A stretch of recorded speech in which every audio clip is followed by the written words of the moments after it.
आप सभी को मेरा सादर प्रणाम। आज मुझसे एक प्रश्न पूछा गया कि हम लोग अपनी लाइफ में बहुत उलझे हुए हैं, बहुत ज़्यादा कानूनी कार्रवाइयों में उलझे हैं। मतलब कि अदालत के चक्कर लगाते लगाते हम बहुत थक चुके हैं। सही है, हर किसी को अपने जीवन में कभी न कभी इस समस्या से जूझना पड़ता है और ये सारी समस्याएं पुराने जन्मों की होती हैं। इस जन्म में लगता है कि ये कोई नया अनुभव है, या हमें ये लगता है कि हमने तो ऐसा कुछ किया ही नहीं, हमने तो एक भी गलत काम नहीं किया जिसके लिए हमको अदालत कचहरी इसमें दौड़ना पड़े। इसके बावजूद हम दौड़ते हैं तो इसका मतलब है कि ये पूर्व जन्मों की तरफ से ये आते हैं, हमारे अकाउंट्स हैं। जिन लोगों से जैसा संबंध हमारा रहा है वैसा हमको निभा के जाना पड़ता है। कहीं ना कहीं कुछ हमने भी ऐसा किया होगा, किसी दूसरे का हमने अपनाया होगा, हथियाया होगा, और आज हमको भी ऐसा लगता है जैसे कोई हमारा कुछ ले रहा है। मैंने ये भी महसूस किया कि आपका एकदम अपना कुछ नहीं जाता है। जहाँ तक मैंने अनुभव किया, वो आपकी जो प्रॉपर्टीज़ होती हैं, जो किसी का दिया होता है, या हमारी जो थाती चली आ रही होती है, वो हमसे ज़रूर कोई छीन सकता है, लड़ाइयाँ लड़ सकता है। तो उसमें एक चीज़ जो मैंने भी अनुभव की है अपने जीवन में, कि बिना वजह जब अदालत के चक्कर लगने लगे जिसमें आप शामिल ही ना हों, तो इसका अर्थ है कि उसको काटना है, पहली बात। लेकिन जब उसको काटने जैसी बात होती है तो हम लोग बहुत विचलित भी हो जाते हैं कि ये क्या एक समस्या आ गई जो हमारे जीवन को नष्ट कर रही है। और कभी लगता है कि हमको ये युद्ध करना चाहिए, ये तो एक युद्ध है, धर्म युद्ध है। मुझे समझ में आता है कि हाँ, बिल्कुल धर्म युद्ध है। जब तक प्रभु हमारी सहायता करते चल रहे हैं तब तक तो धर्म युद्ध लगता भी है। लेकिन जब एकदम साफ साफ कोई चीज़ नज़र आ जाती है और उसके बावजूद हम युद्ध की तरफ अगर अग्रसर होते हों, जहाँ पे ये लगता है कि अब प्रभु ने हाथ खड़े कर दिए हैं, या वो नहीं चाहते हैं कि ऐसा हो, उनका हाथ क्या खड़ा होना, माने वो हमारे साथ नहीं खड़े। वो नहीं चाहते हैं कि जिसके लिए आप लड़ाई कर रहे हैं वो आप उसके लिए लड़ें और अपना अमूल्य समय धन बर्बाद करें। तो जब हम ईश्वर से कनेक्ट होते हैं, उनके अवधारणा में चले जाते हैं, तो ये धीरे धीरे हमें समझ में आता है, फिर भी पूरी तरह से नहीं आता। तो एक दिन अचानक ही ऐसा लगा कि ये जो कोर्ट कचहरी है ना, ये जो काला कोर्ट और ये सब हम देखते, ये बाबा भैरवनाथ की कृपा होती है। आप इसे कृपा मान लें या इसे चुनौती मान लें, शनिचर मान लें। तो ये जो प्रतीक होता है वो शनि का ही प्रतीक होता है। तो मैंने एक दिन समझा इस बात को कि ये बहुत लंबा चले, इससे हम और भी व्यथित होते चले जा रहे हैं, हमारी शक्तियाँ उलझती जा रही हैं। तो मैंने एक दिन ऐसे ही प्रार्थना करी कि अपनी बाई नाड़ी पर आप आ जाएं और भैरवनाथ जी की प्रार्थना करें। तो भैरवनाथ जी की प्रार्थना करने के बाद से आप विश्वास करें, बस यही कहा कि महाकाल, ये जो भी कुछ है, जो मेरा नहीं है, जो वास्तव में हमें दौड़ा रहा है, उसे आप हटा दें और हमें शांति के साथ खड़ा कर दें। तब वो शांति धीरे धीरे आ ही गई और वाकई में बहुत शांति आ गई। ऐसा लगा जो चला गया वो आपके जीवन में नहीं था, होना नहीं चाहिए था, आया था, वो भी एक नाटक था। तो इस नाटक को हमको समझना पड़ेगा। हालांकि बहुत दुखद होता है और बहुत ही मुश्किल होता है इस बात को मानने के लिए। तो आइए हम सब बाई नाड़ी की शक्ति को समझें, क्योंकि ये भूतकाल से आया और अभी हमको परेशान कर रहा है। तो जो हमारी बाई नाड़ी होती है, जो हमारे बाईं तरफ से निकली है, और वो श्री महाकाली की नाड़ी होती है, भैरवनाथ जी की नाड़ी है। जो हमारा हृदय है वह हमारा शिव तत्व है, शिव जी से जुड़ी हुई शक्तियाँ हैं। और जब हम अपनी आत्मा से दूर इस धरती की लड़ाई में उलझने लगते हैं तो ये सब तकलीफ़ें हमको आती हैं। और जब हम आत्मा में धीरे धीरे समाहित हो जाते हैं तो ये लोग हम लोगों को छोड़ देते हैं। हम इनसे नहीं उलझते, इन भूत बाधाओं से। तो ये एक तरह की भूत बाधाएं होती हैं, इनसे जितनी जल्दी हम पार हो जाएं उतना ही अच्छा होता है। तो सहज योग के माध्यम से यही बताना चाहती हूँ। परम पुण्य श्री माता जी की असीम कृपा से हम लोग इससे बाहर निकल सकते हैं। आप सबको पता है कि श्री माता जी के जो उनकी जो चित्र है, जो उनकी प्रतिष्ठा है, उनके समक्ष हम बैठते हैं और अपने साथ मोमबत्ती रखते हैं, कैंडल रखते हैं, माने कोई ना कोई दीपक जला के रखते हैं, अग्नि तत्व रखते हैं और बायां हाथ उनके समक्ष रखते हैं, दाहिना हाथ धरती माता पे रख करके हम यही प्रार्थना करते हैं ना कि श्री माता जी हमारे बाईं तरफ के सभी जो भूतकालीन बाधाएं हैं वह सभी के सभी श्री धरती माँ में समाहित हो जाए। एक तो ये, दूसरा अपने भीतर में जो तमस है, जो अंधकार है, उसके लिए भी, क्योंकि वो हमारी अज्ञानता है, हमको पता ही नहीं चल रहा है कि हम कहाँ लिपटे खड़े हैं, हम तो भंवर में फंस गए, तो वह ज्ञान का प्रकाश नहीं आता है सामने। तो ये प्रार्थना करनी है कि श्री माता जी मेरे भीतर जो भी अंधकार है, जो नज़र में नहीं आती अच्छी चीज़ें, उन सबको मेरे भीतर दूर कीजिए, उन्हें प्रकाश से भर दीजिए। इसके अलावा जो पारिवारिक उलझनें होती हैं वो भी बाएं स्वादिष्ठान से होती हैं, बाई नाड़ी से होती हैं, बाई नाड़ी पर ऊपर आती हैं, हृदय दुखी करती हैं, हमारा हमारा मस्तक खराब करती हैं। तो इसके लिए भी हमको यही प्रार्थना करती होती है कि श्री माता जी कृपा करें, हमारी जो भी पारिवारिक समस्याएं हैं कृपा करके उसे दूर करें। अब परिवार में यदि कोई हमारे मन का नहीं है या हमारे शान के खिलाफ काम कर रहा है या हमें परेशान कर रहा है, मतलब, तो वो भी धीरे धीरे दूर कर दिए जाते हैं। आप विश्वास करें, जब आप ये प्रार्थना कर रहे होते हैं कि हमारी पारिवारिक समस्याएं दूर हों, तो मैंने ये विश्वास किया कि अब जो लोग आपको नहीं समझ रहे हैं, जो आपको परेशान कर रहे हैं, वह शनय शनय शनय आपसे दूर कर दिए जाते हैं। लोगों को लगता है कि हमारे लोग हमको नकार रहे हैं, लेकिन हम साधक, हम योगी जन, जो आत्म योगी हैं, जो बाहर से पता नहीं चलता है, पर जिन्होंने साधना करी है, ध्यान किया है इन चीज़ों पे, वो जानने लगते हैं कि ये लोग जो मेरे लिए बुरा कर रहे थे, बुरा सोच रहे थे, वो हमारे जीवन से शनय शनय निकाल दिए जाते हैं। हम कहाँ पर हैं? हम बहुत आनंद में हैं। हमारी स्थिति अच्छी ही बनती गई है जब हमने इस बात को समझ लिया है। तो क्योंकि अब सब कुछ प्रभु का है, प्रभु के श्री चरणों में छोड़ना है। अब वो हमें जैसा खिला रहे हैं, जैसा पहना रहे हैं, जिस तरह से रख रहे हैं, जो उन्होंने आश्रय दिया है, वह बहुत सुंदर होता है। तो इसका हमको विश्वास करना है। तो अपने पारिवारिक संबंधी, अपनी पवित्रता संबंधी, भूतकाल से आई हुई बाधाएं, जो घर में कलह कलेश देने लगते हैं, उनसे भी शांत रहने की जो चीज़ें हैं, जो इच्छाएं हैं, वो हमको प्रकट करनी है। और हमारे वाणी में भी जो कर्कशता है उसको हमको हटाते ही जाना है, क्योंकि उसका कोई अर्थ नहीं, इस युद्ध का कोई अर्थ नहीं होता है। आप चाहे जो भी युद्ध कर लें, उसका अंततः कोई अर्थ नहीं होता है। मैं जीत भी जाऊँ ना किसी के ज़मीन को लड़ाई करके तो भी वो सब बाधाएं कभी नहीं जाती। वो सब पुरानी बाधाएं हमारे मस्तिष्क पे आएंगी, हमारे परिवार पे आएंगी। तो उससे अच्छा है कि हम मुक्ति की प्रार्थना करें। तो हम मुक्ति की प्रार्थना करेंगे, श्री माता जी कृपा करके इन सब चीज़ों से हमें मुक्त कर दीजिए। मुक्त करने से बहुत सारी समस्याओं का निदान तो होता ही है, वो तो समझ में आने ही लगेगा। जो समाधान होता है उसके बाद का जो आशीर्वाद मिलता है वह सब के सब। दूसरा आता है कि हम फिर उनको क्षमा करें। ऐसे लोगों को हमको क्षमा भी करना है। बहुत कठिन कार्य लगता है ये, कि इन्होंने हमारे साथ इतना दुख दिया, हमें इतना बुरा किया, क्योंकि आपका दुख कोई और नहीं जानेगा। आप कितनी मानसिक पीड़ाओं से गुजरे, आपका पूरा व्यक्तित्व नकार दिया गया, समूचा अस्तित्व जैसे संकट में आकर खड़ा हो गया है। और ऐसे समय बहुत आगे पीछे बहुत अपने होते हैं, बहुत ही ऐसे होते हैं जो आपके साथ होते हैं। तो यही कहना है कि उनको क्षमा करें।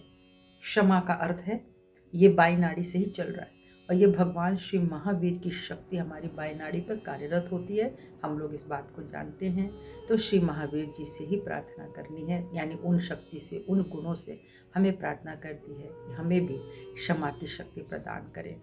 प्रभु ईसा ने तो ऐसे लोगों को क्षमा किया जो उनको कील पे ठोक करके चढ़ा दिए सूली पर। मतलब सोचिए, कहानियाँ तो हमने बहुत सुनी, बहुत पढ़ी, पर जब हमारे जीवन में ऐसा कुछ होने लगता है तो हम विचलित हो जाते हैं। हमें ठोक करके कोई सूली पर चढ़ा दे, ये तो हम कल्पना भी नहीं कर सकते। उसके बावजूद हम ये कहते रहे कि इनको क्षमा कर दो, ये नहीं जानते कि इन्होंने क्या किया। तो भाइयों और बहनों, वो क्षमा की शक्ति परम पूजनीय श्री माता जी ने हम सबको प्रदान की है।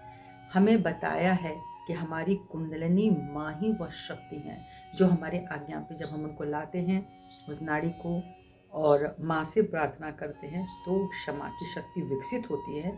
और क्षमा करने के बाद ही वो धीरे से वो नाड़ी जो दाहिनी तरफ मुड़ी होती है ना, वो सीधी आके खड़ी हो जाती है। ठीक है, जो चंद्रमा की नाड़ी इधर सूर्य की तरफ मुड़ गई थी। तो जब तक हम क्षमा नहीं करेंगे तब तक वो वहाँ से शक्ति को प्राप्त करने की कोशिश कर रहे हैं कि क्षमा करो, नहीं तो तुम्हारी व्यवस्था ठीक नहीं बनेगी। तो जैसे हमने क्षमा किया, वह नाड़ी जो इधर मुड़ी थी वो इधर आके सीधी खड़ी हो जाती है। फिर दोनों नाड़ियाँ हमारी स्वतः सीधी हो जाती है और सुषुम्ना का प्रवाह जो होता है माँ कुंडलिनी का, वो मध्य से ऊपर चला आता है। जब हमारी आज्ञा प्रेम में आ जाती है, जब हमारी आज्ञा इस तरह की हो जाती है कि जो भी सामने आया है उसको प्रेम करना है, वो कोई भी है, वो हमारा कोई दुश्मन नहीं है। और ये भी नहीं कि हम उसी में इंडल्ज हो जाएं, हम फिर उसी में गिर जाएं, फिर उसी चीज़ों में चले जाएं। वो एक सतर्कता है कि अब आपको उसमें नहीं जाना, अब आपका वो जीवन नहीं रहा। तो बस सिर्फ प्यार का एक साधन है कि जो भी आएगा हम उसको नफ़रत से नहीं, हम प्रेम से देखेंगे, क्योंकि वह एक मनुष्य है, वह एक प्राणी है, सभी अपने अपने कर्मास कर रहे हैं। तो ये जो योग है, ये क्षमा का योग बहुत ही महत्वपूर्ण है। और जब हम इससे ऊपर इसको भी जब लांघ जाते हैं और सहस्त्रार में स्थापित होते हैं तो बहुत सुंदर फल हमको मिलते हैं। सबसे पहला फल होता है वो शांति का। सब कुछ घट जाए, आंखों से आंसू आ जाए। कोई मारेगा तो आंखों से आंसू आएंगे। लोग कहते हैं अच्छा तो क्यों आया? अब कोई मरता है, भगवान श्री राम ने क्या विलाप नहीं किया था जब सीता जी का हरण हुआ था? क्या लक्ष्मण जी का जब तीर बाण लगा कि वो मृत्यु शैया पर पड़े हैं, तो क्या प्रभु ने विलाप नहीं किया था? तो ये तो जीवन में होगा। आप मुझे एक तमाचा मारेंगे तो मैं गांधी जी की तरह नहीं कहना चाहती कि आप दूसरा तमाचा करके उसको मारे। उनके कहने का मतलब है कि इतना तो क्षमा कर देना, क्योंकि जैसे ही तुम क्षमा कर दोगे उस व्यक्ति को, वह व्यक्ति अपने ही दायरे में घिर जाएगा, नष्ट हो जाएगा। ठीक है, तो ऐसे लोगों की जो अवधारणाएं हैं वही हमें उतारनी है। तो हमें पुनः उसी नर्क में नहीं जाना, हमें क्षमा के स्वर्ग में जाना है। और क्षमा बहुत बड़ा उपादान है और सबके वश की बात नहीं होती है, लेकिन एक योगी, एक साधक अपनी बाई नाड़ी को जीत सकता है और इस तरह से वो भूत बाधाओं को जो पुराने जन्म से चली आ रही हैं उसे काट सकता है। जब हम लोग इस नाड़ी पर पीछे की तरफ हाथ रख करके ऊपर में जब कहते हैं ना कि ओ परम पिता परमात्मा, यदि जाने अनजाने हमसे कोई भी गलती हो गई है आपकी शान के खिलाफ, तो परमात्मा की तो ढेरों शक्तियाँ हैं, हम उनसे ही कह रहे होते हैं कि अगर आपकी शान के खिलाफ यदि हमसे कोई भी गलती हो गई हो या हो रही हो तो हमें क्षमा कर दीजिए। तब जाके क्षमा मिलती है, क्योंकि आप उनको देख नहीं पा रहे हैं पर वो आपको बराबर देख रहे हैं। तो अगर आपने इस तरह से कह दिया आकाश में, इथर में अपनी बात को, अपने शब्द को, ये आकाश है, तो शब्द जब चले जाते हैं आकाश में तो वो सुने जाते हैं आप क्या कह रहे हैं। इसी तरह से तर्पण भी बहुत सुंदर होता है यहाँ पे कि जो भी आप लोग हैं, हमारे पूर्वज, जो भी अगर हमसे कोई अनजाने में गलती हो गई, मुझे नहीं याद है, तो मुझे क्षमा कर दीजिए। और क्षमा करते ही ये सब चीज़ें कटने लग जाती हैं। तो जो चीज़ जानी होती है वो जाएगी। किसी की मृत्यु हो जाना, किस धन का चला जाना, सब कुछ, सब कष्टमय है, सब यही नर्क हैं। लेकिन हमको तो इससे बाहर आना है ना। मैं एक आत्मा हूँ, मेरी एक इंडिविजुअल जर्नी है। अगर आपके बच्चे हैं तो उनकी एक इंडिविजुअल जर्नी है। वो अकेले आए हैं, अकेले जाएंगे, मैं अकेली आई, अकेली जाऊंगी। फिर हम सब लोग एक साथ बंधे हैं एक तरह के दुखों को उपभोग करने के लिए, एक तरह की बातों को समझने के लिए। अगर हम समझ गए तो हम पार हो गए। आज मेरी मृत्यु भी हो जाए तो भी ये तय है कि इस चीज़ को हमने पार कर लिया। अब ये मुझे नहीं सताएगा ना, तो मैं बार बार उसमें नहीं गिरूंगी कि एक पूरा जन्म हो फिर मैं अपना दोष, पितृदोष क्या है, जो मैंने किया है मैंने जो किया वही दोष आगे आता है। जब लोग कहते हैं पितर दोष है, पितर मतलब तुम्हारे पूर्व जन्म का, और लोग मानते हैं जो हमारे बाप दादा और चाचा चाची नानी नाना जो चले गए वो उनका दोष मेरे ऊपर आया। ऐसा नहीं होता है, इस कॉन्सेप्ट को समझिए। मेरी ही गलतियां मेरे साथ आती हैं, उसको हमको जी के निकलना पड़ता है और उसको जीना पड़ता है। तो जितनी जल्दी हम बाई नाड़ी को, अपने सुषुम्ना नाड़ी को, मेरा हाथ आपको उल्टा लग सकता है क्योंकि ये फ्रंट कैमरा है, यदि कोई फ़ोटो खींच रहा होता पीछे से तो ये चीज़ नहीं होती। इसलिए मैं दर्शकों से बार बार बोलती हूँ, लोग गलत समझ जाते हैं इसको कि जब मैं ऐसे कर रही हूँ, मैं तो कह रही हूँ मेरा बायां, उनको लगता है मेरा दायां है। तो आप इसमें मत उलझिए, मैं बायां अगर बोल रही हूँ तो फिर बायां ही है।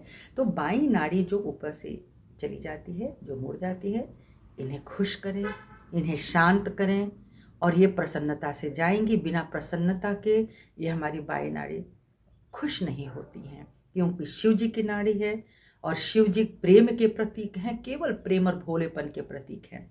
इसलिए शिव जी की भी 4 नाड़ियाँ जो यहाँ हृदय से निकलती हैं वो उन्होंने ही हमको प्रदान करी हैं। और उसको खुश करने के लिए माने इन नाड़ियों की प्रसन्नता एक है कि जो नीचे चली जाती है, पूरा मूलाधार के तरफ देखती है कि तुम पवित्र हो कि नहीं, भगवान शिव की तरह आप जीतकामी हो कि नहीं, कि आप उसी में उलझे हो, उसी में गिरे हो। मतलब विवाह होने के बाद भी हमें अपना जीवन पवित्रमय बनाना है, क्योंकि ये विवाह भी एक ऐसा बंधन है जो संतान के लिए ये ईश्वर ने बनाया, ये मनुष्य की चीज़ है ही नहीं। लेकिन इस इच्छा में कितनी गंदगी आने लगती है कि वो प्रभु की नाड़ी अप्रसन्न हो जाती है। तो पहला तो है कि हमको शिव जी की नाड़ी जो नीचे की तरफ जा रही है बिल्कुल मूलाधार, उन्हें शुद्ध करना है, स्वच्छ करना है, ठीक है। उसके बाद वो नाड़ी एक स्वाधिष्ठान की तरफ आ जाती है, यानी कि वह ज्ञान जो शुद्ध है वह मेरे चित्त में है कि नहीं, कि हम बराबर बाहर की तरफ दुनिया में उलझे पड़े हैं, तो उससे भी हमारी बाई नाड़ी खराब होती है। हमको इस बाहरी दुनिया में अपने चित्त को उलझाना नहीं है, प्रभु के आशीर्वाद से उसको जीते जाना है। वो स्वयं ही निकालेंगे, माँ कुंडलिनी है ना, वो समस्या का समाधान कर देंगी अगर हमारा मस्तक, हमारा चित्त उनकी तरफ झुका है। तो तीसरी जो नाड़ी वो हृदय में, पूरे हृदय क्षेत्र में जाती है, वो प्रेम का प्रतीक है, मर्यादा का प्रतीक है, हिम्मत का प्रतीक है, और साथ ही साथ ये भी दिखाता है कि हमारी कितनी मर्यादाएं हैं। जितनी धर्म ऊपर हमारे नाभि चक्र से आए हैं हृदय में ना, वो सारी की सारी मर्यादाएं मांगती हैं। पिता की तरफ से मर्यादा, माता की तरफ से मर्यादा, तो भाई बहन की मर्यादा। तो पूरे मर्यादा का जो सागर है ना, वो जो प्रभु श्री राम बैठे हुए हैं, वह भी हमारी सूर्य नाड़ी पर होती है। माने हृदय का जो विस्तार है वह प्रेम शक्ति से परिपूर्ण होना चाहिए। जब आप पूरा प्रेम कर लेते हैं ना और निर्लिप्त हो जाते हैं, तो आपके बाकी जो चीज़ें हैं वो खिलती चली जाती हैं। तो आपकी बाई विशुद्धि खिल जाएगी, क्योंकि मर्यादा पर ही बैठी है विष्णु माया जी, और इस तरह से हमारे महावीर जी। तो ये जो हमारी पूरी की पूरी बाई नाड़ी है, इनको शुद्ध करना बहुत ज़रूरी है।